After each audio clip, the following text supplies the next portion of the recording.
21-year-old Matt Jones received life-threatening injuries in a shocking accident. Suffered a broken neck 6 years ago in a motocross crash. Doctors weren't sure if he'd walk again. Welcome to another episode of the Carry Trainer Higher Line podcast.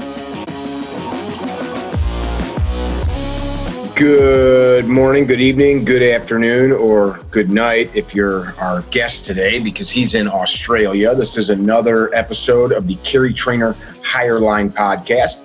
Honored to have Matt Jones of ISOBJJ, which is a mouthful, but it means some very important things. And you're coming to us from, please pronounce the name of your city in Australia. Yeah, Adelaide. We're right in the middle, down the bottom. If you fold the map in half side to side, we'll be at the bottom of the bottom of that. Gotcha. So middle of the continent at the bottom. Mm-hmm. All right. That's us. Wonderful. So it's you guys are just coming into fall right now then, autumn?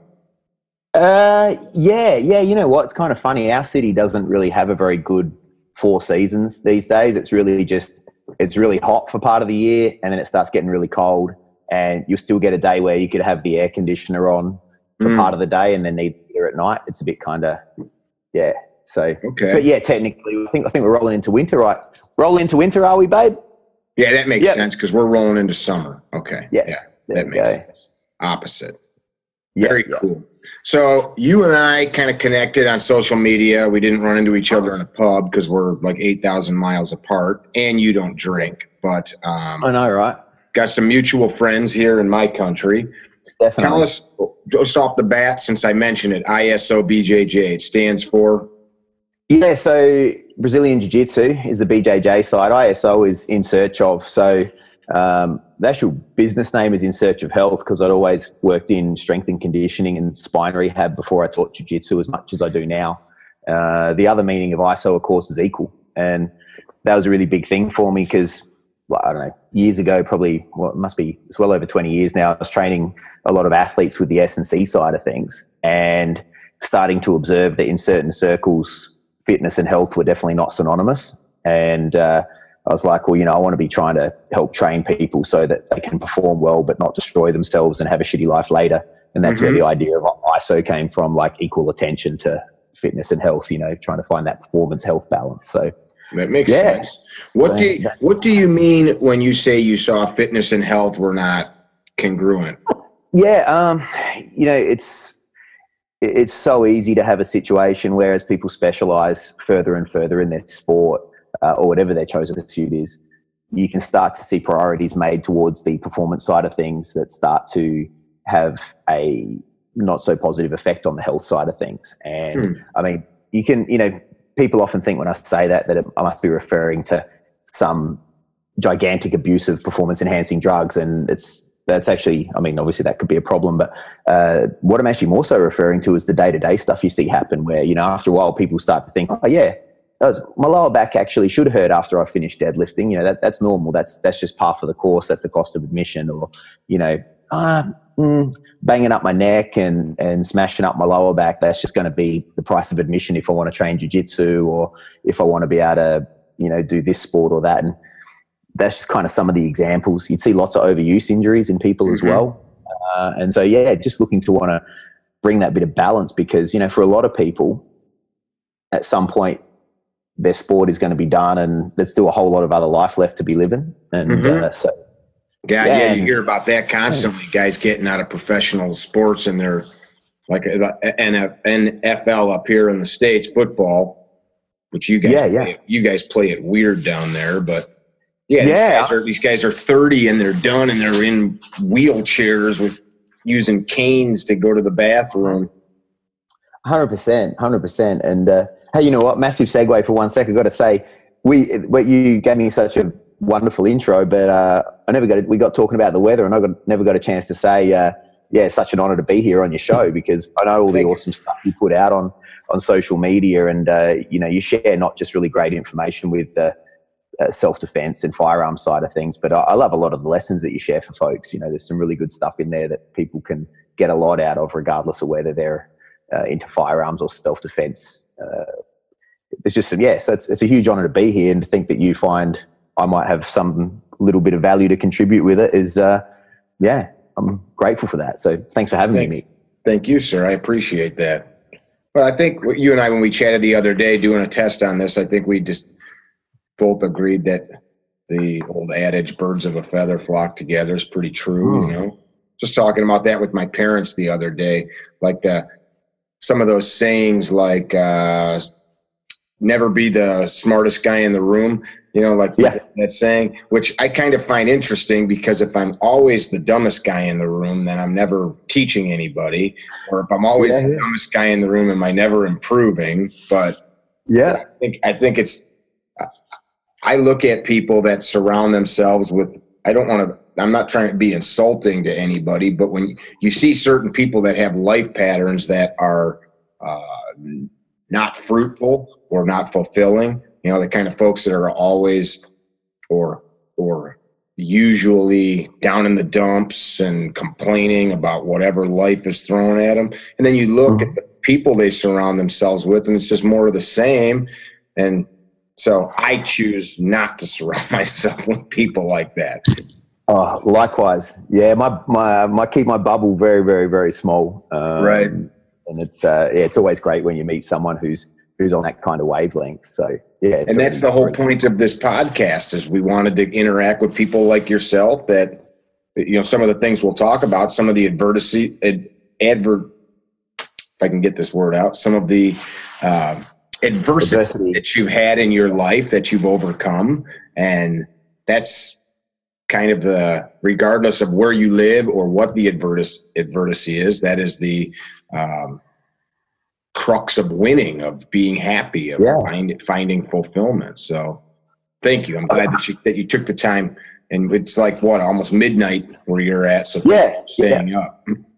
Oh, pleasure, mate. And it's really funny that you say about the adversity thing, because when I think about, you know, a lot of my nearest and dearest friends, and, you know, that sort of handful of people around the globe that you just trust to the nth degree, it just so happens there so often seems to be some, like, as you get to know these folks, you find out they've had some, you know, pretty major adversity sometime. Like, I can't really think off the top of my head of any of my mates who are in that category who haven't had some pretty major, you know, stuff to deal with at some point of all different sorts, you know, and it's, you know, when I broke my neck and stuff, sometimes, you know, people will be like, oh man, does it change your outlook on life? Does it change your outlook on life? It must make you. And I was like, man, you know what, like, laying there for as long as I did, you know, a good couple of months surrounded by folks in similar situations to myself, and, you know, some worse and some a little better.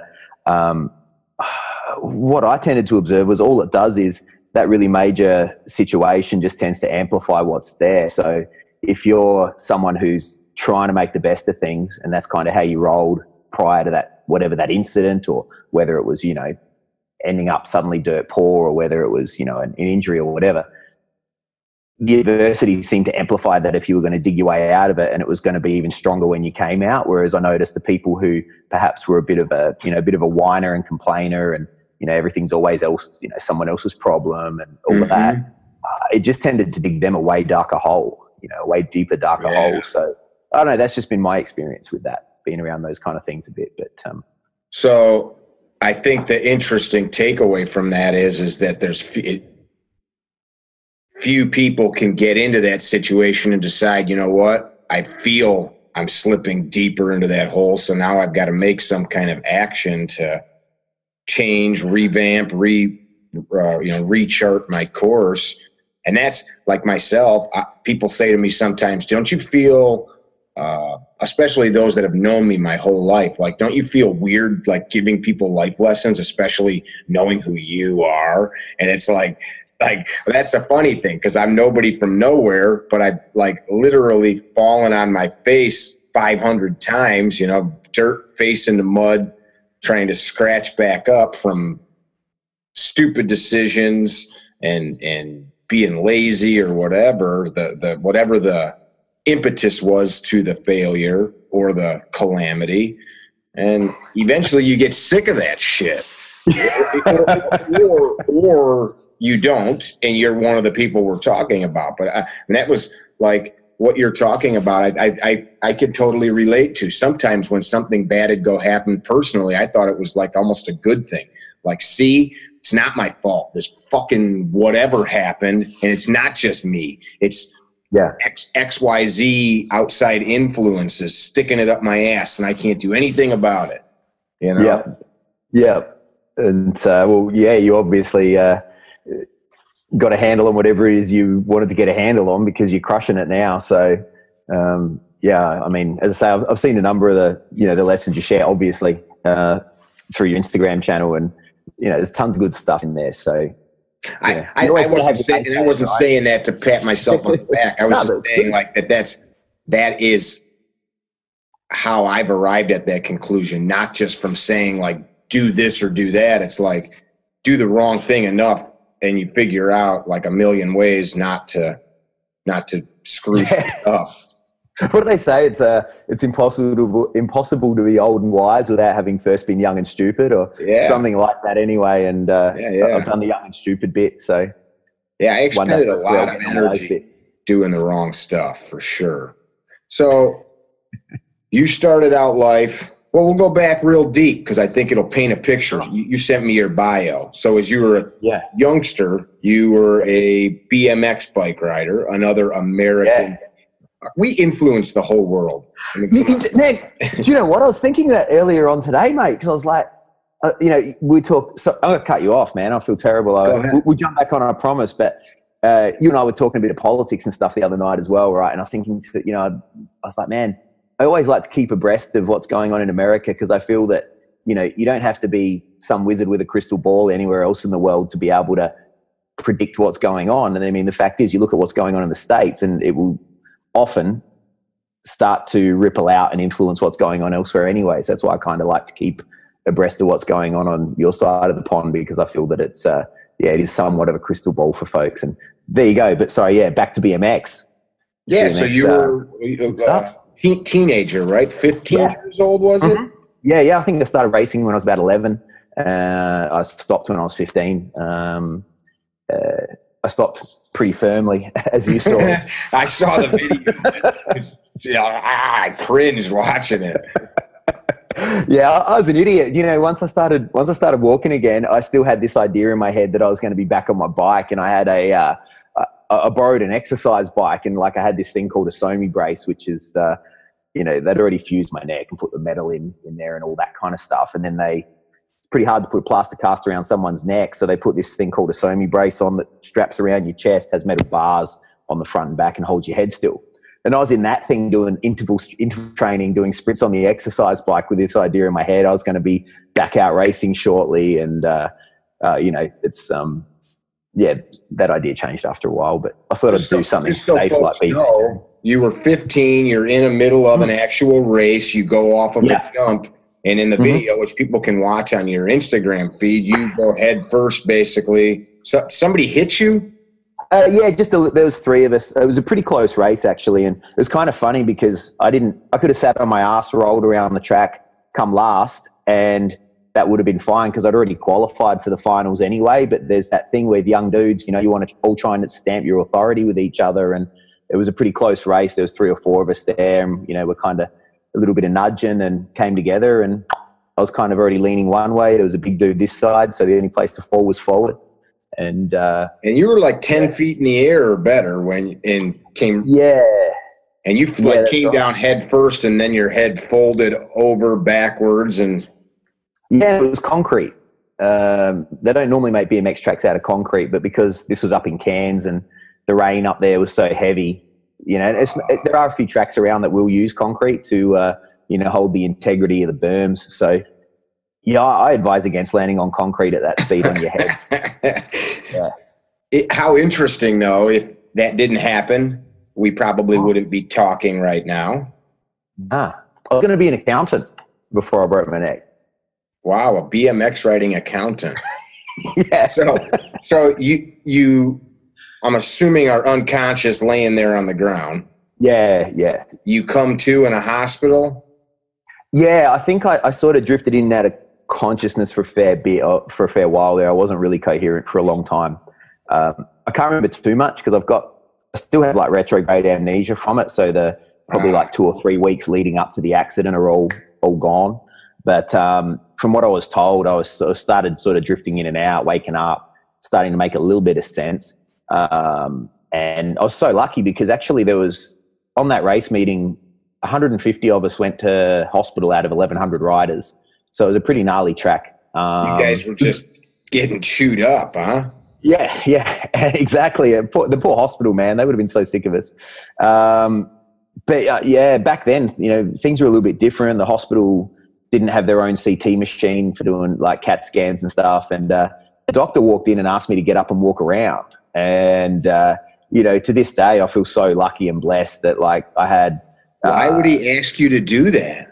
He just assumed it was just some run-of-the-mill crash.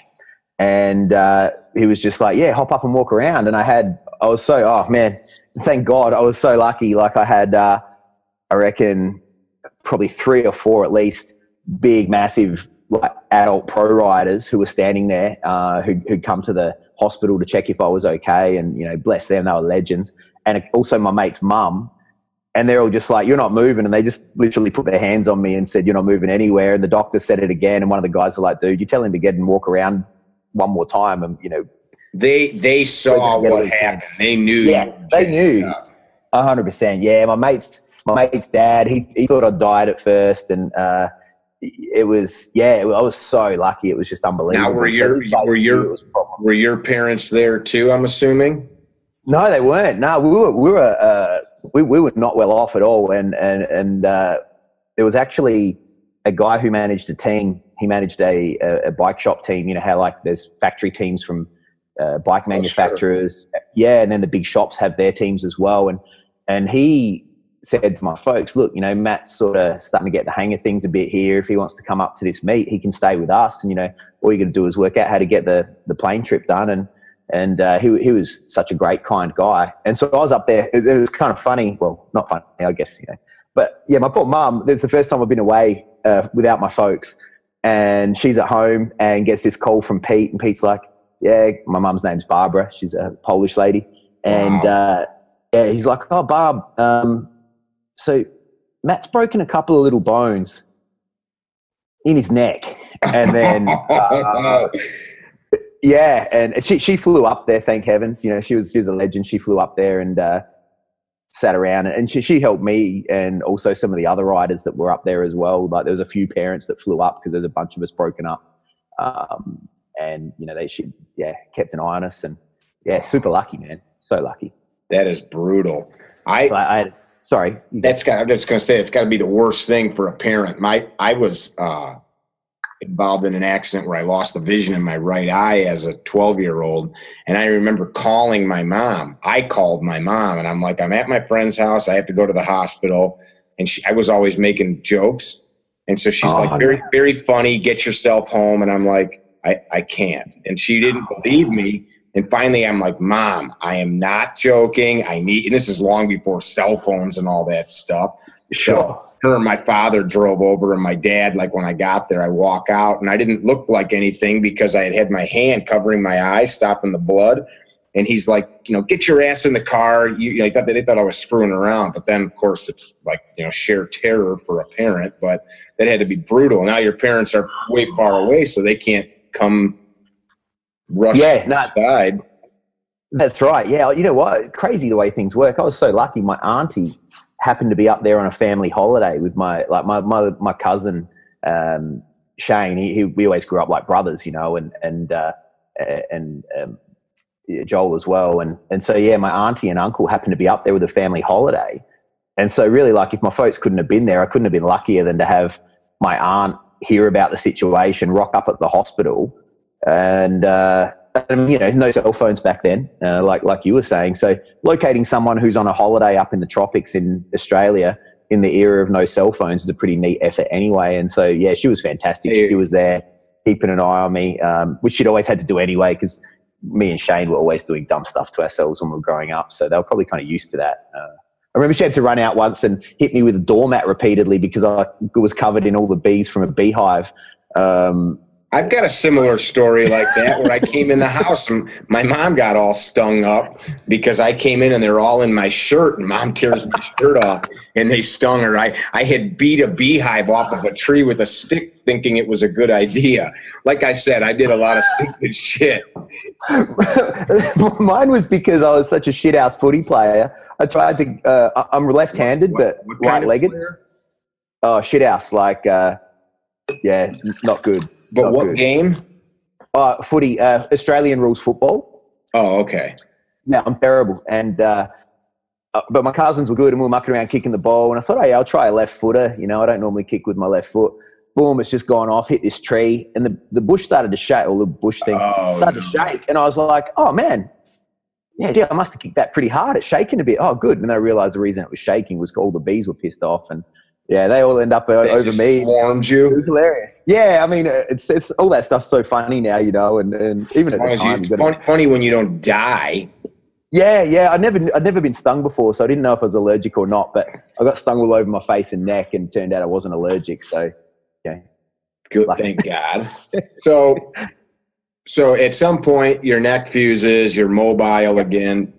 You go on to adulthood, and you've got a master's in some types of sports medicine, right?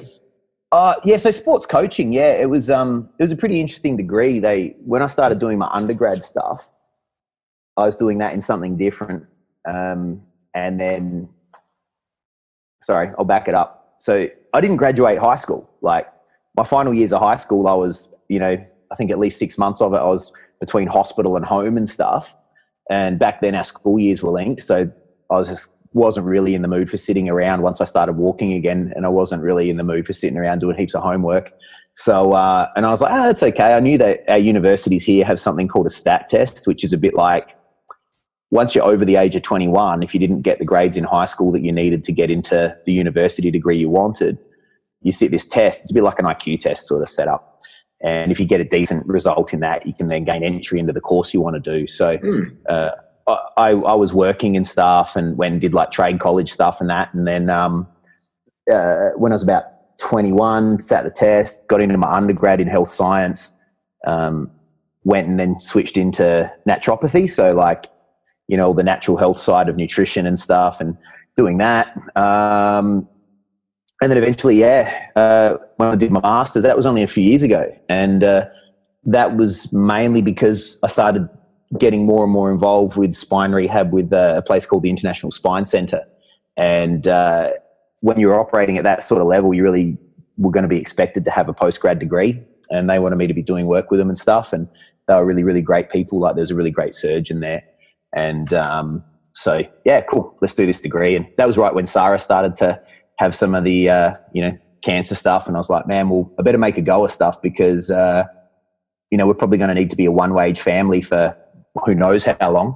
And so I did my master's about 4 years ago. That was like, I just do it on Friday nights, Saturday nights and Sundays in between all the other work stuff, and knock that off. Because I figured if I secure my own, people can whinge about needing pieces of paper and how it's unfair or whatever. Well, you know what? It is what it is.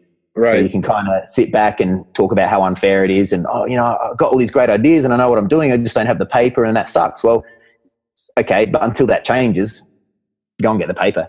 Right. That's back to what I was just talking about a minute ago. I do it, but I got to have this degree that what you just don't want to go get. Yeah, 100%. And it was a really good degree because what they did actually was, so that was, sorry, to answer your original question. Apologies for the tangents, Mick. I get excited. You're good. And it was a joint faculty thing between the physiotherapy department, physiotherapy and sports science. They brought in they were taking care of the biomechanics subjects and all that kind of stuff, the physiology, and then the teaching and professional education department. So they took care of all the content based around learning styles, the way it was really, really interesting. All their stuff was, how people form memories, why implicit learning can have a very different impact under pressure to what explicit learning styles can, and all this stuff. It was a cool degree. It was Griffith University up in Queensland. So, hats off to Griffith. So in addition to the sports medicine background, you're, of course, black belt in Brazilian Ju-Jitsu, but before that you have also a black belt in Wing Chun. Kung Fu, Oh, right? yeah, Wing Chun, yeah, that was cool. I was really, really lucky. There were some great instructors around here, and they put up with me, so that was good. So, like up here, of course, we've got huge martial arts scene in America, like many places, but a lot of the gyms and coaches they're guys that might be great martial artists, but they might not have the background of keeping a body healthy and fit. So that's pretty cool for your students that you've got that background. Oh, thanks, mate. I appreciate that. Yeah, I try to do my best by them because I know what it's like to be banged up. And, you know, I always say to the lads and then the girls as well, I'm like, look, if you do something interesting enough, long enough, you're going to get hurt. Even if you do everything really well, you know, it's just shit happens. So right. Let's take every step we can to avoid the unnecessary stuff. Sure. Yeah, so that's pretty much the gist of it. And, you know, even when we're doing our weight training and the strength work, I'm like, you know, we're not doing weight training, we're doing posture and breathing training, and we just happen to have weights in our hands. The posture and breathing come first because, you know, blowing out your discs in your back doing a deadlift isn't fun, or, you know, increasing your chance of having aneurysms because you're like, you know, that's not so good either. So is this all stuff that you incorporate for your BJJ students? Yeah. So they're not just rolling into the gym, doing a few stretches and getting to the mat. You guys have strength and conditioning, breathing exercises, different things as well. Yeah, so yeah, we do. It's we've got the wrestling mat there, and then we've got a strength and conditioning area. And, you know, the jiu-jitsu classes are jiu-jitsu classes. Our warm-up's just all based around skill-based drills and stuff. Sure. But then we have in the strength and conditioning area, if they do an orientation, where I run like little in-house seminars for them every few months, and that way it makes it really affordable and stuff, rather than them, you know, having to try and book in privates and all that kind of stuff, which there's nothing wrong with, but not everyone can do it. So I do that, and then that way they get to learn in a group environment, the sort of stuff I teach other places. So, because I still consult on the spine stuff 1 day a week, spine rehab for some specific organizations and stuff that get me in for their guys. And so it's nice I'm kind of like, man, if other people are really liking this and benefiting a lot, I don't want my students to miss out on it. So having that, they go through that training with me and, you know, learn about it, and then they can hit the weights whenever class is on. And, you know, so I'm like, man, if we have the option, we aspire to have enough technique that we don't need strength, but we may as well try and also have so much strength you didn't need technique, which sure. Obviously that's a bit of a ridiculous extreme, but you know what I mean? I know exactly what you mean. Yeah, it doesn't hurt to be strong. I mean, man, you know, you get rocked, you get concussed. Sometimes that extra muscle is going to be handy when your brain's not quite firing the technique the way you want it. So if you can have both, it seems crazy not to. I always say it's a lot harder to hurt a strong and fast person than a weak and slow person. Yeah. You know, hurt, kill, whatever. If I'm fast and strong, I'm going to be harder to kill. That's Predator 101, right? They don't go chase the strong and the fast. They go chase the weak and the slow. I couldn't agree more. And you just made me think something. You know, I teach a lot, and my wife teaches it when she's running the stuff for the women's sessions, and that is I'm a really big believer in everyone's a big believer in their own ideas, aren't they? But I'm sure I'm not the only person. I'm sure I'm not the only person to think of things like this. But, you know, years ago I'd have guys say to me, oh man, you know, if technique's all that, then how come I know more technique than this guy, but my mate just came in who's a good footy player and he was hard to wrestle with, or you know, like seeing someone for a guy who's really new. You know, it's like, man, I've done 4 weeks of jiu-jitsu, but my buddy who's like super fit is hard to deal with. I'm like, yeah, no shit. He's super fit. Yeah, exactly right. And then there's the mentality and stuff. And so I always explain to folks, like, my assessment of it for anything where there's anything adversarial, whether it's, you know, combat sports or self-defense or a game of tennis for that matter.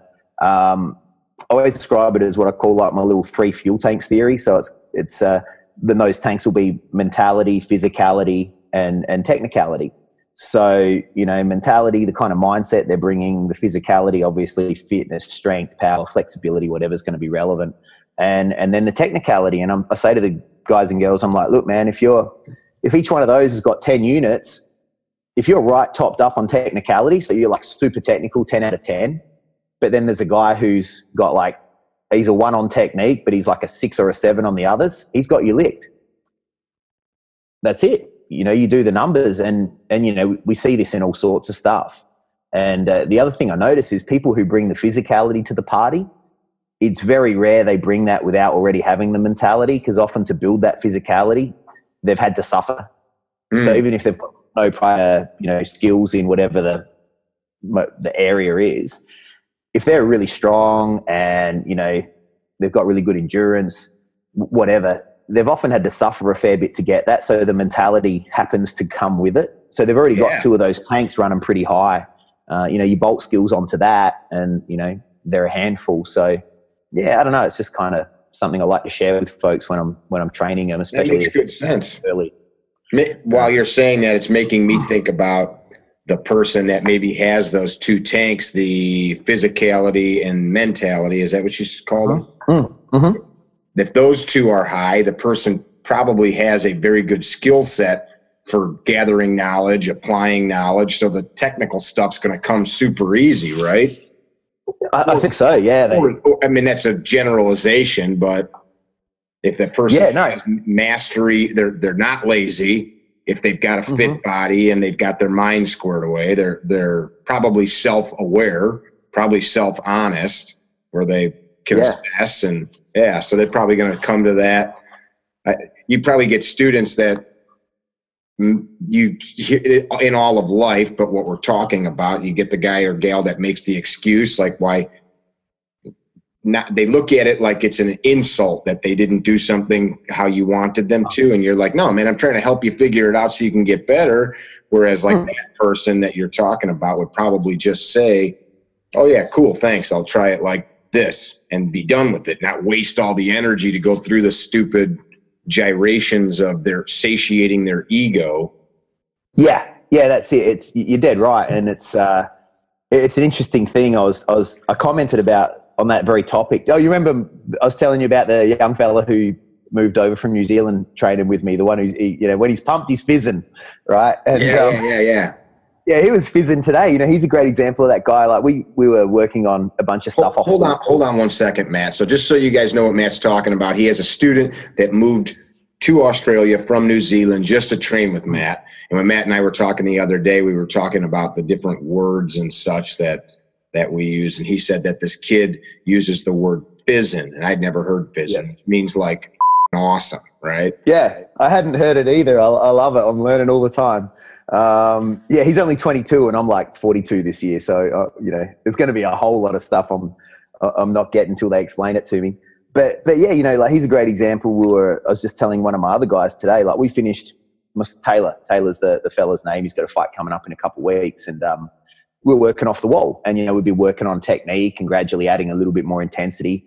And then like we smashed out some, really intense rounds at the end there. And, this is a guy where, you're working on stuff, you take him down, he just hops up excited.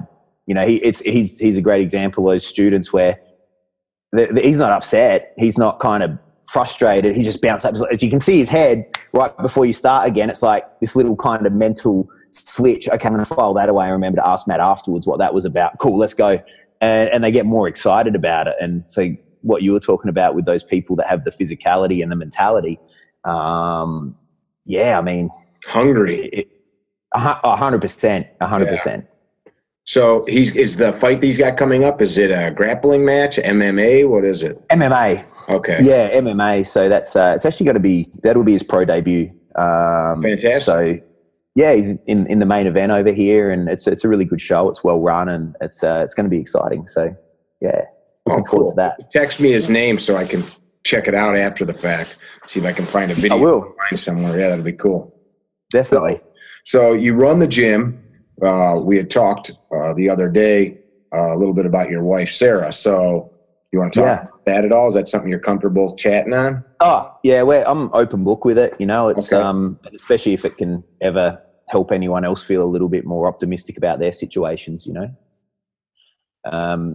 So yeah, we got married back in, it's on the wall there on our little photo there. Oh God, you got to look. and happy birthday to Sarah too. It's her birthday today. Today? So, yeah. Happy birthday. Yep. Fantastic. So Mick says happy birthday, babe. I said thank you. So yeah, probably 6 to 8 weeks before our wedding, like she'd been having a lot of migraines, like really bad ones, and we were just lucky a GP said to her, so do you guys use the term GP very often? So general practitioner, like family doctor? Yeah. Medical, you know, your local doctor that you go to for something before you need to see a specialist, you know. So the GP says, let's get a scan just to be safe, which is not a real common recommendation. So, you know, yay that they were switched on with that, because if they hadn't been, you know, it might have been a long time before we found out. Gets a scan, brain tumor. Super, super lucky, because where I was working there in the International Spine Centre, that was a really interesting place, the way it was set up. And I mean, we still do stuff with each other, but I'm based completely out of ISO again these days. But so the neurosurgeon there, who's also a spinal surgeon, his name's Dr. Yao. He and I had become really good mates. And the way that the clinic was set up, the lady who was a real clever thinker behind that, she's like, okay, I want to put really good surgeon, really good psychologist, and really good rehab guy all under the one roof. So when someone comes in, they're not sort of getting, you know, shoved from pillar to post. And, you know, I felt very honoured to be the rehab person that they chose for that. And so he sees the scans, he looks into it, bang, we're super lucky. She's got the best medical care we could hope for, you know. And so stage 2 brain tumour, certainly not good. It was a big one, and it was kind of a bit complex. It had like some, you know, little, kind of picture an octopus, and it's got its little tentacles hanging down. That's kind of how the tumour was. But it appeared to be hopefully stable. So they were tracking it, and they're like, look, yeah, this is serious, but don't go traveling anywhere. Wedding stress, not ideal. But on the other hand, with something like this, you don't know how long she's going to be around for. So if you guys want to get married, do it. So we got married, and, you know, we sat back and monitored this thing for about 12 months, and everything seemed stable. So super lucky. Went on our honeymoon. Sarah had always wanted to see Los Angeles and hadn't been there yet. So we went and did that. And that was where I met my, you know, very good buddy, Henry. Okay. Kind of a mutual friend. We've got this crazy, funny sort of web, haven't we, from different directions, you know? And yeah. And so Dan's with Henry today, actually. Yeah. They messaged me, and it was, it's like crazy. And they're like, oh man, have fun tonight when you're chatting with Mick, you know? And so yeah, we came back from our honeymoon figuring everything's pretty cool. Things were, you know, been stable, get the checkup. And it wasn't what we expected at all. It's like, oh, hey guys, you know, hate to say this, but there's the stage 3 tumor now. And stage 3 for that's classified as terminal, and it's a pretty serious, you know, super serious thing. And at that point, you know, we learned that the survival rates for that particular cancer in that area and all the specifics were about 5 people out of every 100 make it to the 2-year mark. So 95 don't. And of those 5, only 1 makes it to the 3-year mark. So that's, you know, not really great odds. But our attitude, you know, I said to SARS, well, like, the very first thing we want to know is, all right, cool, has anyone, you know, even if they haven't, we're going to make sure you're the first. But I said, you know, we can also check, has anyone ever survived this for X amount of time? Look into it. Yeah, they have. Cool. Let's make sure you're another one. You know, let's make sure you're the 5, then let's make sure you're the 1. And, you know, man, thank goodness she's coming on, like, we're getting towards 4 years, aren't you, darling? Yeah, getting towards 4 years now and crushing it. Like, we had an assessment. We get all the assessments done every 6 months. And, yeah, the last one was clear as. So they don't really use the term remission for this, but certainly, at least, you know, we just always live 6 months at a time, you know, boom, boom, boom, and stay positive. And, you know, it gets a bit, you sort of, it gets a bit weighty in those weeks leading up to that next assessment when it rolls around. But, yeah, it's a good weight off when you get another great result. And we're super, super fortunate to have some, you know, unreal people around us. And so there's no operation that was performed, right? Sorry, no, there was. I didn't explain that well. Yeah, so she had, for the stage 3, what they actually had to do was they operated right away. So as soon as they saw that, they're like, all right, we're booking you in. From memory, I reckon they booked us in before we even walked out of that appointment. Wow. Got the biopsy. Yeah, biopsy. Then they're like, yeah, definitely got got to get more serious on cutting this out. Put the metal plate in Sarah's head after the biopsy. Then a week or so later, had the full surgery, the debulking. So they removed a tumor about the size of a golf ball. So they got, you know, the vast majority, but we still got those little tendrils we were talking about. So then the radiotherapy for a good probably, oh gosh, a bit of a blur now. I reckon it's roughly about 6 weeks. So we were to and from once or twice a day for stuff like that. And yeah, really, really fortunate. I was in a position work-wise where, you know, I can change hours around, and I felt very blessed that there was enough demand for my services in whether it's, you know, the rehab side or the jiu-jitsu stuff, that I could shuffle things and make it work. And yeah, man, doing great. So yeah, super, super lucky. So right now, I know you said remission's not part of the term, but right now if they do tests, she's got no cancer in her. Yeah. Not a single cancer cell showing up on all the testing that's been happening since that. So the one out of 100 that makes it to 3 years from those initial data points, that person still eventually was succumbed to the cancer, right? So that starts to get really grey. That's sort of a real grey one, you know. So there's not really a lot of information that I've sort of, or straight answers on that type of thing, because it can be so many variables. But yeah, SARS is crushing it. It's so now you're he's the one million. Yeah, 100%. That's awesome. Oh, thanks, bro. Yeah, we just feel so lucky, and man, it keeps perspective. It's amazing. It keeps perspective. It's yeah, and you know, honestly, without a word of a lie, never ever complains. Never has. Like not one single wah. You know, I've literally seen guys break a finger or rip a toenail off while they're training and have more of a whine about that. And yeah, it's you know, it's just that doesn't mean they're piss weak at all. Not by any stretch. I wouldn't want any of my students to ever think that, or anyone else. But it just gives you that perspective of how tough she is. You know, like It's normal when people clean rip a toenail off, they're gonna be, you know, bothered by it. But you know, I've seen guys kind of, you know, you've got those characters who they break a nail and there's going to be a Facebook diary of it for the next, you know, 2 weeks or something. And you know, I know these guys. The show, you know? Yeah, man, I know those guys. That's funny. The fun thing about that is I think it's 99% of the time women complain about that kind of stuff, physical ailments and illnesses. Men are big babies. I get a little cold and I'm laid out, writing my will out if I have a little bit of a headache or something. That's tough. That's part of our. I think that's part of our DNA. We're pussies in that regard. Yeah, maybe we're actually just being considerate because we want people around us to feel needed. And so we're creating this situation so they feel good, you know. That's it.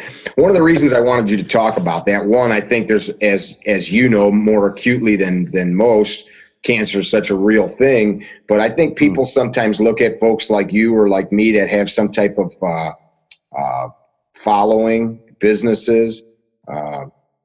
I could speak for myself, but you know, I wouldn't know you if you didn't have some presence out in the world. You've got a successful business. I think sometimes people that are going through shit look at that and they're like, must be nice for Matt. You know, must be nice. I don't know if you guys use that term in Australia. Yeah. No, I understand exactly what you mean. That annoys the shit out of me when people say that. But so if you look at Matt, it's like, well, did somebody just hand him a black belt? Did somebody just hand him a master's degree? Did somebody just hand him make him get up and start doing stuff after he broke his neck? He could have decided to retreat from life and I'm never doing any physical things because I don't want to hurt myself. But now you've got 2 black belts and 2 various martial arts. You've got a bunch of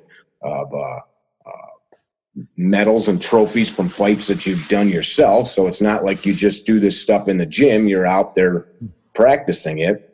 But I think it's. Go ahead. Oh, so no, yeah. Actually, well, that's actually a super weird thing. Yeah, like my students have done, you know, extremely well in competition and stuff, but I actually have purely always done it from the self-defense side. So I haven't, I'm the super weirdo that, doesn't even compete in jiu-jitsu or anything. But you have, right? No. Never. I was doing other stuff, and I was like, man, a couple of smoker things, a couple of smoker matches type things, like when I first started at a place. But this was back in the VHS days, and they were a lot of fun. But I went around my folks' house and I was showing my old man, hey, this is what I'm up to. Check this out. This is pretty interesting stuff, because everyone understands stand-up stuff, whether it's whatever form of stand-up. It's pretty easy to relate to because people see it and everyone's done it in some shape or form. And I was showing him this video, and then I was like, making sure mum's not around, because poor mum, flying up, and she literally had to spoon feed me for ages because I couldn't move when I broke the neck and stuff. And so I was like, yeah, cool, mum's not around, check this out. And we're watching this video, and in this particular, in this sort of, inter-club or in-house sort of thing, I'm in this match. I'd only been training for like probably, 4 to 6 weeks, and I was caught in a triangle choke, and I was starting to stack the guy to, try and blast out of this triangle, and, got out of it and that. But look around, mum's standing in the doorway, and, she's watching this, and, she's super, she's really, really nice, but she's super tough as well. And she wasn't angry. She wasn't pissed off with, obviously seeing her son who has the metal plates in his neck and that doing this.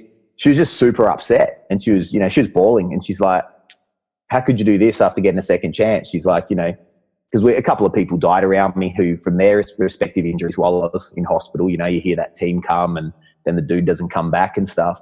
And she's like, you were so lucky to get the second chance. How could you be this reckless with it? And I was like, that's kind of hard to argue against. Like, I'm so lucky I've done lots of cool stuff since then anyway.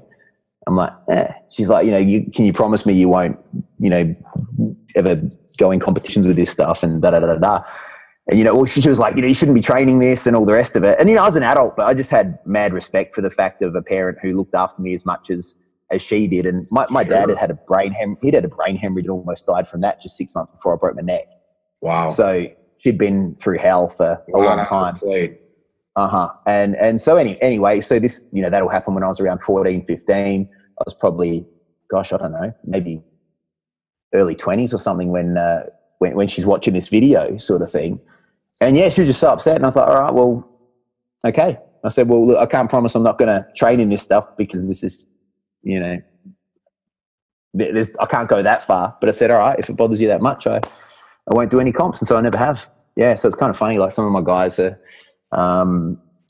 they live for it, and they absolutely love the competition side. But yeah, for me, all it was ever there for originally was just to plug that gap of, man, I've got no idea what to do on the ground now that this BJJ stuff exists. Like, I better learn some of this. Mm-hmm. And it seemed to sort of go okay. So, kind of weird, huh? When you come into the United States, do you do any seminars, or when you're just here, are you here for your own training and such? The last time I was in, I did a seminar for, there was a USAF veteran a lady named Kat Portillo, who had a really, really bad car accident, her and her husband. And unfortunately, when she broke her neck in that, she was not as lucky, and she's a quadriplegic. And Sarah and I always like to do, we have charity stuff we do back here each year and all the rest of it. And, it's not anything we kind of put out anywhere. We just kind of tick along quietly doing that. But then I was like, man, the United States, it's an amazing place. And I feel in the times, we're there about 1 month every 6 months. Like, we're there approximately 2 months of the year every year. And it felt like it would be nice to do something charitable there as well, and because, we know a lot of amazing people there, and it's really great. And so I asked Henry, because, sorry, I'm talking in circles here. It's just kind of, no, you're okay. Yeah, it's exciting, and it's one of those things too where you think pretty deeply about it, because it makes you think a lot what Kat went through. Henry had asked me about doing a seminar over there on the straight footlock version of that I teach, and he's like, man, this is cool, because he'd asked if I'd do a guest instructor thing on his subscription site and that for it. It seemed to get a really good response. So as we were organising that, I said to him, man, well, let's make this as a a charity one, and, you know, what's a good cause over there? What's one where they actually give the money, pardon me, to the people who are meant to get it? You know, I didn't want to I try to avoid donating to charities where 90% of it just improves the wheels on the CEO's Mercedes. You know, I'd prefer to see the end user get the money who really needs it and deserves it. And he said, well, actually, let's go straight to the source. I heard about this lady in this accident, and blah, blah, blah. So, yeah, that went really well. We raised about $3,000 US for her from that. So I did like a couple of hours on my footlock stuff, a couple of hours on the DAS choke. And, yeah, I was really, really stoked to get a good response to that because, you know, LA, there's so many famous instructors in LA. You could sort of stand on a corner, throw a rock, and you'd probably be within walking distance from that rock to some famous dude that people could train with. So to think that, you know, a bunch of people rocked up to listen to some random bald Aussie dude was pretty cool. But, you know, I mean, that's obviously too, I think, a lot of folks who didn't even know me, Henry's recommendation counts for a lot. He's a pretty, to say he's honest with stuff would be an understatement. So yeah, felt really fortunate. You know, one dude flew in from North Carolina, so he jumps cool on the plane, flies 7 hours on Saturday afternoon to come to the seminars all day Sunday, and then flies home Monday. And, you know, a few other guys flew in from places. So yeah, sorry. So to make a really, really long-winded answer, I do some stuff like that. But yeah, just mainly like just around charity stuff and that kind of thing. Predominantly, it's all about just training. And, you know, Henry and I train together a ton, and you know, I learn a tremendous amount from him and from some of the other boys there as well. We all swapping ideas and working on things. So cool. I only asked because if you did, we'd plug Great it. Question. Yeah. Oh, thank you. Yeah. I mean, I'd love to. You know, the biggest killer, I was asked to do a bunch of them after the last seminar, and I'd love to do that. It would be really good fun, but trying to work out what kind of visa you need as an Aussie to find the exact one to be able to do something. There was a company over there, a tactical training company, that had asked me to do some stuff for them, and like the self-defense orientated side as an adjunct to some of their stuff. And yeah, trying to work out the right visa was, I don't know if I'm just the dumbest internet search guy ever, but I had a look, I rang the embassy, and it was pretty tricky. And I'd rather be super squeaky clean with that sort of stuff and not take any chances. So the idea of that sort of commercial one, we just kind of was like steered clear of. So until I work out that solution. What, you can't just travel on a regular visa and go do some training? Well, we can travel on it. Australia's part of the visa waiver program, so you can travel for holiday or for work related, but not if you're earning money with your work while you're there, evidently. So yeah, so definitely I'm just I'm probably being way more conservative than I need to be, but I just figure, man, all you need is one person to be a really big hater, and I'm sure there's a legal and easy way to do that. I had told Dan, because he owns a gym.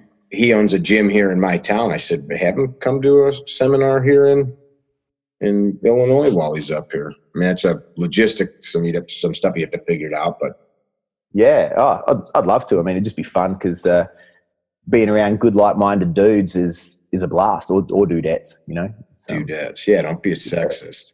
So yeah, I know, right? We could probably talk for hours about individual ideas and such. What is like the takeaway for somebody listening to this? If you could pass on, if you had a couple minutes to just pass on some Matt Jones wisdom to somebody that's driving in their car, downloaded this, and they're listening to it while they're at their job. Well, that's who listens to these podcasts, you know, our listeners or viewers. Yeah.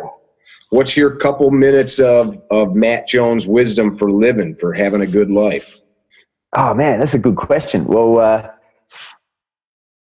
I mean, I've got to be honest. If I won the lottery tomorrow, like, our lives wouldn't really change in any way. We love what we do so much. So I guess we must be on the right track in some respect.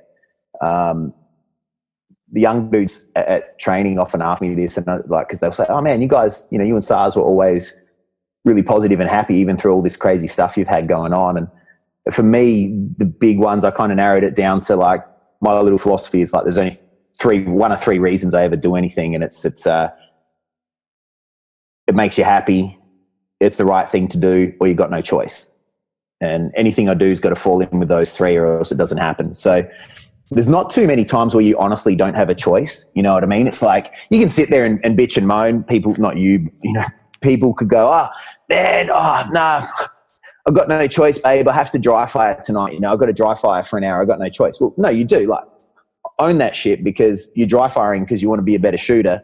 And if that means then you're not watching episode 7 of freaking, I don't know, Happy's a pretty weird, interesting Netflix show, but you know, whatever it is, if you're not watching, yeah, it's kind of crazy. But you know, if you're not watching whatever it is, just own it. You know, just be honest and be like, okay, yeah, you got a choice. I'm doing this because this makes me happier than sitting there watching that. Or I know when SARS was, you know, when things were tough with her, it's like if I had to get my weights done, I would, you know, a couple of times I'd worked out where I could kind of do stuff at like 1 or 2 in the morning, because at least then I knew she was settled. She was, you know, she was safe and comfortable, having a good sleep, and I'd do my weights during that time. So then I'm not taken away from my responsibilities as, you know, as a man or a husband. And so owning stuff is important, I think, in that respect. And that's part of that whole no choice thing. It's like, do you really have no choice? There's not many things that really fit that. You're making the choice. So yeah, you do it because you got no choice. You do it because it makes you happy, or you do it because it's the right thing to do,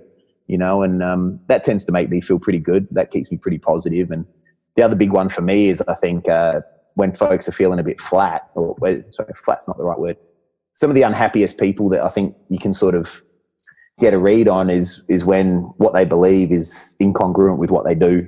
So I'm like, well, as uncomfortable as it may be, I always try to do my best, and I don't claim to be perfect by any stretch, but I try to do my best to have my actions be congruent with what it is I actually believe. So live what you believe, then, not just don't just say shit. Oh yeah, exactly. I mean, you know, talk's cheap, isn't it? It's the whole actions speak louder than words. You know, people can sit there and they're not what they say, they're what they do, aren't they? Oh man, I got your back, Mick. I got your back. You know, yeah, man. If you're going to move that couch, you let me know. Da da da da da. And you're sitting on the porch. Yeah, so, you know, just trying to make sure you actually follow through and what it is you believe. And that's not always going to be comfortable, man. It can lead to some really uncomfortable conversations. Or people could perceive you as being, you know, they can perceive you as being really blunt or being really hard or whatever. But I think it's important, you know. I say to my students, there's going to be a lot of times where I'll be showing you what you need rather than what you want. And that's my responsibility to them as a coach. You know, it doesn't mean I have to be an ass about it. I'll be as compassionate as I can. But if they want to do a set of deadlifts in this particular way, and I can see in all the experience I've had working with all sorts of populations that that's not a good idea, then I'm going to tell them. And if they're a bit, you know, oh, I don't know, man, I really enjoy doing it this way, I'm like, that's cool. You can enjoy doing it that way as long as you understand the cost and the benefit, and as long as if you end up having to suffer the cost of that, you don't whinge to anyone about it, because you're informed now. So now that you're informed, you know, you've got to take charge of those decisions. And so yeah, showing people, you know, giving people what they need rather than just what they want, I think is part of training, isn't it? And you know, as a trainer doing what you do, gosh, there's few things where you have to be more onto it than firearms training. And I'm sure there's times where you've had to give students drills that they maybe don't enjoy as much as they would something else, but that's the drill they need. Yeah, for sure. That's a good line. I'm going to have to write that one down. I'll tell everybody I got it from you. But I think even that is a deeply analogous thing to all of us. Like, what do most people that are, back to what we were just talking about, most people that don't have what they want out of life, they're doing what they want, not what they need to do. The old adage, you got to do what you have to do so you can do what you want to do. Most people, yeah, I want to lose weight, I got to have this bowl of ice cream. You know, yeah, just the same old shit. Well, you're not doing what you need, man. Mate. It's also blatantly simple, it seems. Yeah, 100%. Yeah, that's it. And I mean, I know when I was like, I'm not sort of trying to get any you know, round of applause or get anyone to pull out the world's smallest violin for me. Oh, thanks. Well, go on anyway. All right. But you know, yeah, when I was having to smash out my master's degree on Friday nights, Saturday nights, you know, Sundays, it wasn't something I would have much rather had been, you know, relaxing, doing any other million different things at the time. But it's, it needed to be done, you know. And so I'm really glad I did it now. And, you know, you knuckle down and get that stuff sorted and you go from there. But I guess it's that balance, isn't it? Finding that living as if you have a future on one hand. So you're actually planning and you're making some good long-term decisions, which can lead to having to do what you need rather than just what you want. But then also not living so far in the future that you're not enjoying life now, you know, and that's a hard thing. For me, I compartmentalize the absolute daylights out of everything. You know, I'm trying to make sure I'm not swearing here because I don't know, you know, where this is going to go. Whatever the you want. You legend. Yeah, so I compartmentalize the shit out of stuff in every way. And so I'm like, okay, what are our long-term goals? Well, you know, if Stars and I are still in good health in 30 years, well, we want to make sure that we're not living in a cardboard box. Sure. And at the same time, where life can be pretty damn short at times, and it can, you know, that sort of stuff can hit you unexpectedly. And so I'm like, well, I want to make sure we really live for now as well. And it sounds like two conflicting goals, but I think if you kind of project forward and work out a good plan, you can compartmentalize stuff so that you find that good balance and work out, you know, what is it I really need in 10 years, 20 years, 5 years, 30 years. This is what I need. Okay, cool. And so now if I want to be able to do cool, fun, crazy shit now, what do I need to do that? Put them together, and then, yeah, if they're compartmentalized, you can have that pretty cool kind of time. And a master plan. You need a master, like not even a plan, but like an end goal. Like my goal is pretty much what you just said. I want to live a long, full life, but be happy in the process. Yeah, that's exactly pretty open-ended, but it's bizarre to me. Yeah, but that's it. Yeah, it's not like, I don't know why it needs to be any more complicated. Like I got family members that's worked 30 years in a job they hate so they can stockpile money away so that once they have enough, they can retire and then they'll be able to be happy. Well, yeah, man, you might not be there. You might not be there. Hey, I don't mean to be negative, but I guess that's a particularly, you know, that's something Sarah and I probably have a stronger appreciation for than some folks, given some of the things we've been through. But yeah, that's it. You might not be there. So it's like, and that's the other thing too, is not letting your stuff own you. Like, what's the point of being the richest guy in the cemetery? You know, so it's kind of like, well, we find that balance and we try to, we sit down and we make our plans each year and we're like, oh, you know, we want to make sure we're doing something good from a charity perspective. Okay, we're going to do that this way. We want to make sure that we're still being responsible for, you know, hopefully we're blessed enough to be living a good, healthy life for a long time. So we want to make sure we've sort of covered our bases as best we can there. And then we're kind of looking at, like, well, you know, we're a one-car family. We don't need two cars. We live like about, man, I think if I could probably run to my academy in under 2 minutes, and that's where I do all the rehab stuff, all the jiu-jitsu, and just kind of streamline that stuff. And then, you know, it's awesome, man. You know, go shooting, go and think about, okay, I'm not going to go on, you know how expensive ammo is here now. So yeah, I'm not going to go on, I'm not going to shoot 357 SIG, factory load ammunition and fire off 100 rounds every day. I'm sure as hell not going to be doing that just yet. That might be a lottery thing. Sure. But certainly, yeah, you know, okay, I'm going to go and do my 9mm stuff here and do the 22 and just kind of plan all these things out and get that balance because, yeah, exactly like you said, knowing people where they're miserable. They're like, oh, man, I'm going to have my mortgage paid off in this many years. Oh, cool. But all the lads finished training. No, you know, I'm not going to come and have a cup of coffee. And it's not that they can't. I know what that's like. I've been there. But they actually they won't. And that's okay as long as they don't mind living that way. You know, again, as long as they own that decision. Mm-hmm. I mean, me, I know what that's like. Like we've been, you know, I know what it's like to have no money and I know what it's like to almost die. So it's like, all right, well, I've had both of those two things. And I guess maybe a lot of folks' decisions get influenced by fear of missing out on money or fear of health stuff. And so it's kind of cool when you've been so close to, when you've been really poor at some point and you've almost died at some point. It's quite liberating because it's like, well, I know what I need. And, you know, I remember clear as day the first time I could walk in, like once I started working for myself, I remember walking through a shopping center and thinking, man, I'd love to buy a milkshake. And I'm like, oh, shit, I could today. Man, I could go and buy one and that'd be okay. you know, because I remember I just had nothing at the time. Sure. And it just makes it makes everything else that much sweeter too. Oh, So, I've been as dirt poor as you could get. I'm just living in a freaking hayloft at one point. Yeah, man. It makes you appreciate things, doesn't it?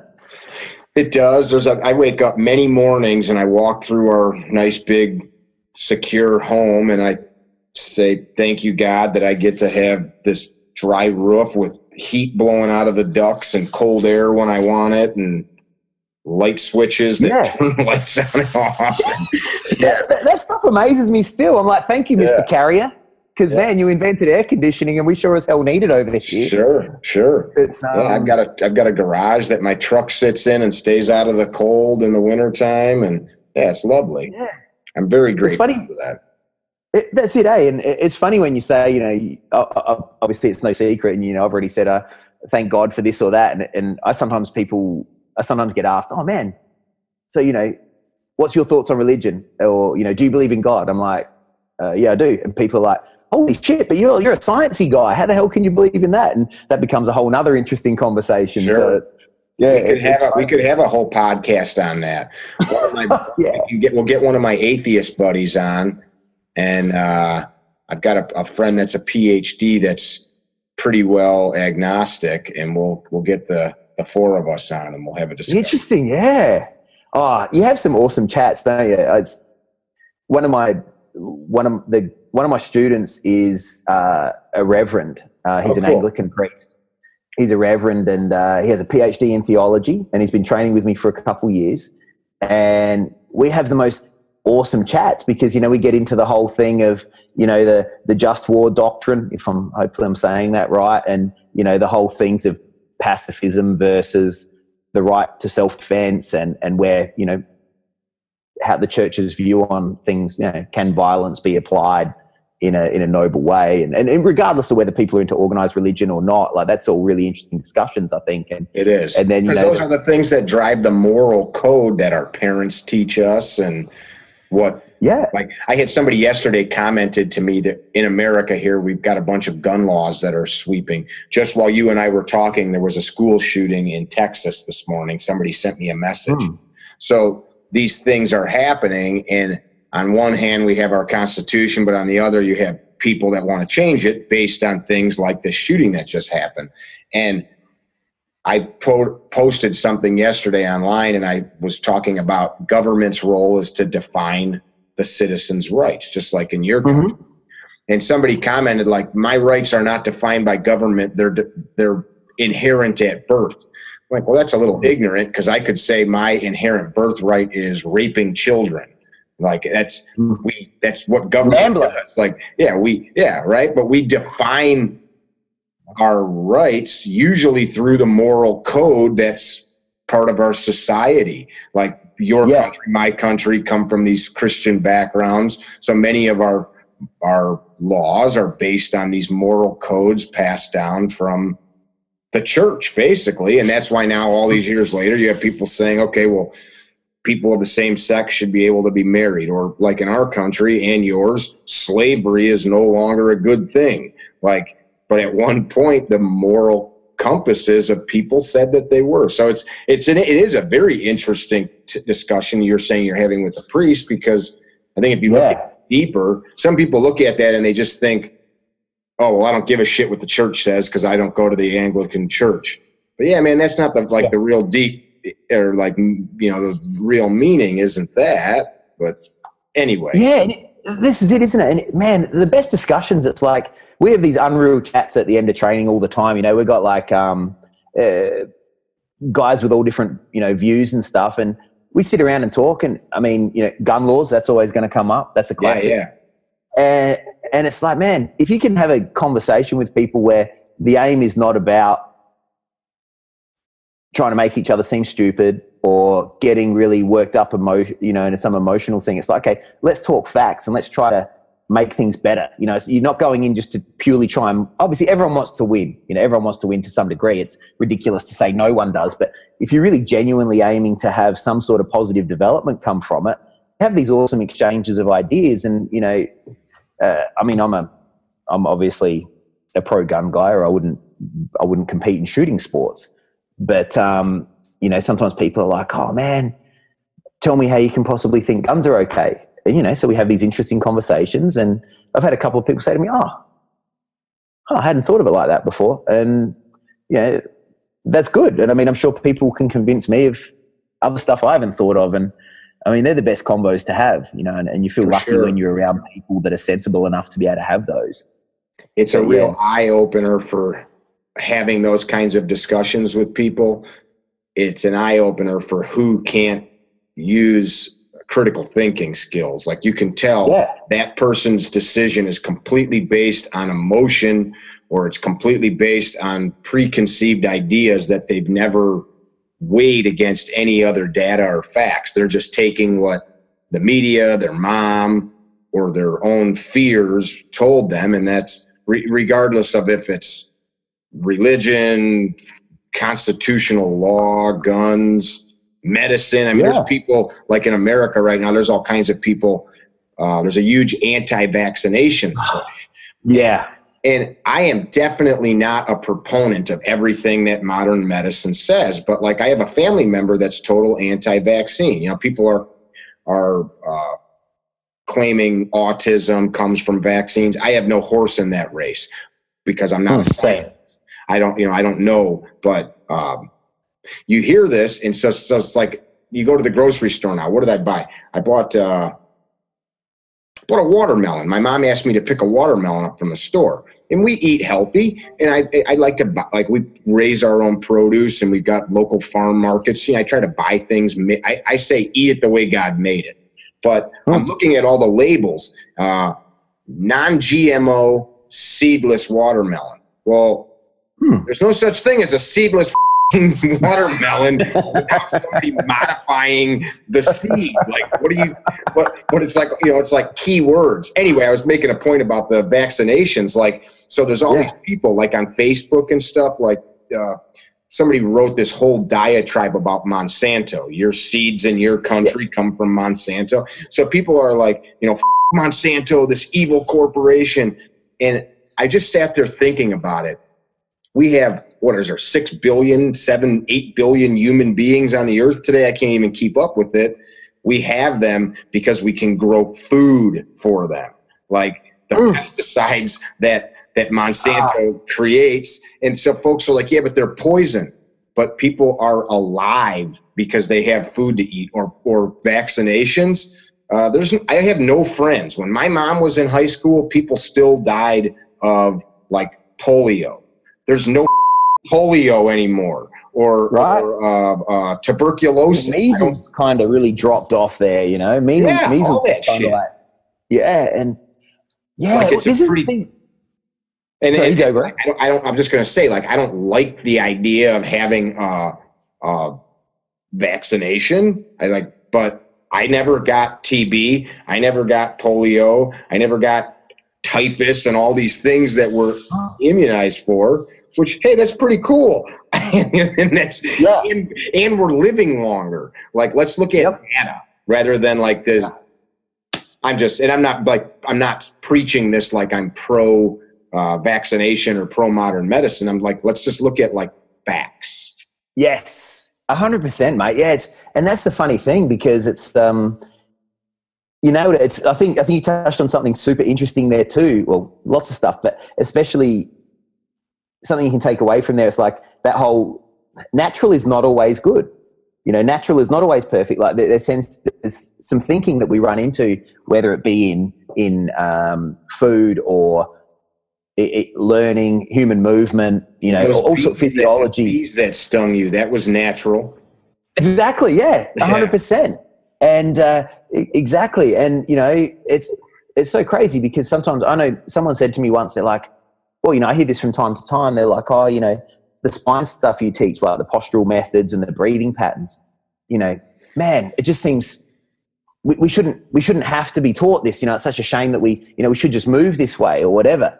And this seems really unfair, you know. And I'm like, okay, well, here's the thing, man. We used to die really, really young.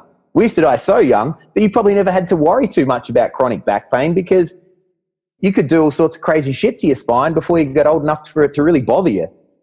So we're super damn lucky that we get the luxury of worrying about chronic injuries now. Right. Wearing our teeth out from eating for 80 years. Yeah. Yeah. Poor me. Yeah, you know. Yeah, someone, you know. Needing reading glasses. 100%. And, you know, oh, man, shit, man. I went and visited some friends over in Melbourne, and I had to drive 8 hours, or I was stuck in a plane, and I'm like, man, they're first world problems. We're so damn lucky that we get the luxury of being stuck in a car to go and visit friends. You know, first off, you're lucky enough that you got some freaking friends, and then you're lucky enough that you're in a position financially and security-wise to be able to hop in a car and cruise around. There's people in countries we can read about every single day and who would just be, I mean, the car they're not going to have, and if they did, they're probably going to get a freaking bullet through it on their way to wherever they're going. Right. We're so damn lucky, and, you know, I kind of, like, in my own little mind, I call it like relative happiness, you know, and it's like, well, that's your mentality tank, right? Exactly, bro. 100%. That's it. Shit can always be worse, and that might be such a cliche, but it can. So it's like, man, I gotta stop and smell the roses and think about all the awesome stuff I got going on. And when that's I'm pissed gonna off, be my title for this podcast. Shit can always be worse. Yeah, that's it. You know, yeah. So where was I the other day? I was doing something, and they're like, "Oh man, you know, that'd be uncomfortable." And I was like, "No, you know what? You know what's uncomfortable? Laying dead still, only able to move your eyeball, shit in the bed for 2 months. That's uncomfortable. That sucks. That's a whole lot more uncomfortable." I'm like, "This is cool. This is cool." So, oh man, yeah, it's funny stuff. Like we could. It seems like you and I could talk for hours. I just wrote it down. That's the title for the podcast. Shit can always be worse. You know, I don't want to forget that. I'm glad. It's man, it's just so true though, isn't it? And as soon as you're thinking of it. I think that is a big problem, especially with industrialized first world countries like ours. People have gotten so soft mentally, physically, that any adversity that comes, they do not have the mental or physical wherewithal to deal with it. It's our parents' problem. It's our government's problem, which is we the people in both of our countries, because we elect our governments, and we've created these I don't know anything about what just happened. My heart's heavy thinking about it. There's 8 kids dead right now from the shooting in Texas. People are sending me messages. Why are we raising these kids that can't fucking deal with whatever? They can't get a girl, and now they're killing people. And that's like, these are these deep, disgusting societal issues that we created.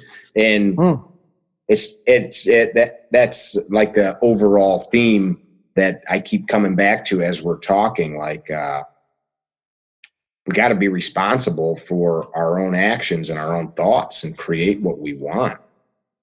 Yeah, I couldn't agree more. And sometimes that's not going to be comfortable, isn't it? You know, sometimes that's going to mean, you know, people are going to have to hear stuff they don't want to hear, you know, ourselves included. And I said to my students last night, like, you know, I'd turn around, you know, we're there, fundamentals class. So that's a pretty big class. We'll normally have like about, I don't know, probably like 45 people on the mat sort of thing. And, you know, a lot of them are probably going to be younger. And, you know, I said to them about, I have a curriculum and, you know, that I like guys to work through. There's a lot of key self-defense stuff they have to know before blue belt. And I said, if you feel like you're getting the hang of this and you want me to have a look at it through that lens of, you know, are they ready to, you know, get that stripe soon or something? I'm like, don't hesitate to ask. You know, it's not like you're coming up saying, hey, I reckon I'm ready for my belt. You're just saying, hey, can you please have a look? I feel like I've got the hang of this. And I'm like, that could be an uncomfortable thing to ask a coach or an instructor or a teacher at school or whatever. You know, I feel like I'm getting the hang of this. It's okay. And I said to them, I was like, if you word it in a respectful way to anyone, you know, wherever it is, even at work, you're not being arrogant. You know, you're not being cocky. You just feel like you're getting the hang of it and you want an objective eye cast over it. And I said, you know, that can take a certain degree of confidence. And, you know, that's part of self-defense as well, developing that confidence to, I know this is sort of sounds off topic, but it ties in. I said to him, you know, that simple act of having to come and ask me, oh, Matt, I feel like I've got the hang of this. Can you have a look and tell me if you think I'm right? Well, developing that confidence could be what also that mental, that verbal confidence, what leads to you walking down the street and you see a few dudes on your side of the road and you're like, I should probably cross over. I'm getting a funny vibe there. Are you going to do it? Or are you going to feel, if you're not feeling confident, are you going to therefore have to prove to yourself you can stay on that side of the road? You know, because when you're genuinely confident, you don't have to kind of get into as much ego bullshit. Mm-hmm. You know, you're going to develop, and I said to them, it could be with your friends, is, you know, developing that confidence to speak up when they've had too many drinks and they're going to jump in the car, whether you're going to be in that car or not, to stop them. And, you know, I know it sounds a bit touchy-feely and philosophical, but that confidence stuff, like real confidence, not all the bravado crap, that's massive for people's personal safety, isn't it? And then, you know, all their other decision making. You know, I think it's easy to make so many decisions for other people, trying to impress them. For, you know, at the end of the day, they're not going to give a shit. They're not. You know, it's funny how many discussions start with like, all right, so you're in a bar, you know, like these what ifs or these training like scenarios. Like, why am I in a bar getting in a fight? I'm just going to leave. Like, I don't need to have the push tough guy poke your chest nonsense. Like that stuff rarely ever happens to people that, like you said, I'm just going to cross the street. Yeah. And it's, man, you're something else. I have my little kind of little sort of sayings in my head. Some of my guys call them the little Matt Jones-isms, but it's like, man, if you're over 21 or if you're out of your teens and you still think getting into fights is cool, you've either been hit too much or not been hit enough. That's kind of how I'm typing you a message. You're right. And yeah, you know, that's a pretty simple thing. Like, or they haven't experienced like real violence, you know, unwanted violence, and it's like, okay, it's I can see where it's a tough one for people, you know, finding that balance from that ego perspective for sure. And we've all got them, haven't we? You know, we've all got egos, but it's just such an interesting thing, man. Talk with you for hours. That's something my instructor friends Z Durham and I, U.S. Green Beret, we talk about quite a bit. Emotional intelligence, being able to identify, like, is that real or is that my ego? Is that something I really should be applying value to, or is that just bullshit? That's a big one. I think that especially with us men, we got to all invest. For me, it's a daily struggle. Like, I have things pop up in my head or emotionally, and I have to weigh it out. Like, well, why am I feeling that? Is that something I should give value to or push aside, you know? Yeah, it's hard, eh? It's hard. It's my little filter kind of helps me a little bit, my little 3 things, and having more to lose, you know, as you become an adult. And I think, you know, the whole being a real man thing doesn't have anything to do with what your split times are on the IPSC range or how 11, much you can bet. 11 is my split. That's fast. I'm kidding. I'm kidding. Oh, man, I was trying to break 20s the other day, and I was just like, nah. But it wasn't happening. But you'll get there. We'll talk about that. Yeah, cool. But yeah, what belt you are, anything else, you know, it's just trying to do the right thing by good people.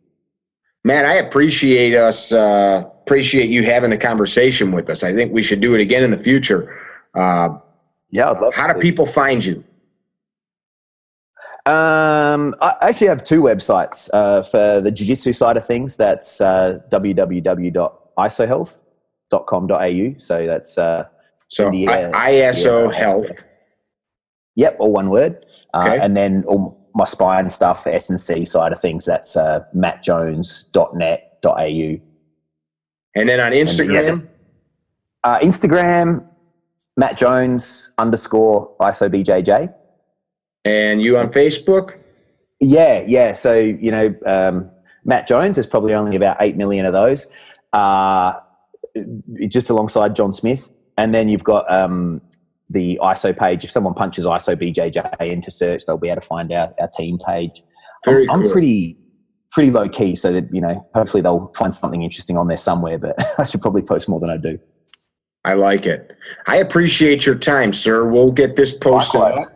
we'll plan to do it again in the future. We'll have some more conversations, and I look forward to get me the dates you're in the States. If anything, maybe I'll blast out to California. It's only 2,000 miles from me, so it's a little bit closer than it is for you. But I might have some training out there when you're out there. I get there a couple times a year.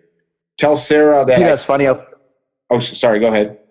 Oh, I've kept an eye out. I'm like, I wonder if Mickey's got any courses in LA area while I'm there, and I sort of, but wasn't able to kind of link things up. Well, we still. Yeah, it'd be great, mate. What month are you there? We're going to be back there. We arrive end of August, and we'll be there for a good chunk of September. So late August through to about mid to late September. Very cool. We'll talk. I'll send you the dates. Yeah, please do. Awesome. And thanks again. It's been a real honor. And man, I get so damn excited. I hope I haven't derailed your podcast too much. Well, wait, it was a good time. It was a good time. Tell Sarah again that we said happy birthday. I will. And you guys have a good evening. I've got to get to the range. I've got some students showing up in a half an hour. So. Yeah, we went way over time, didn't we? No, we're good. We're good. We talked for about an hour and 20 minutes. Good stuff, man. Awesome. Be well. Thank you, mate. And I don't know any of your family yet, but give them our best because they've obviously got to be good people. So I appreciate that. Thank you, sir. Bye now. Thank you, sir. Okay.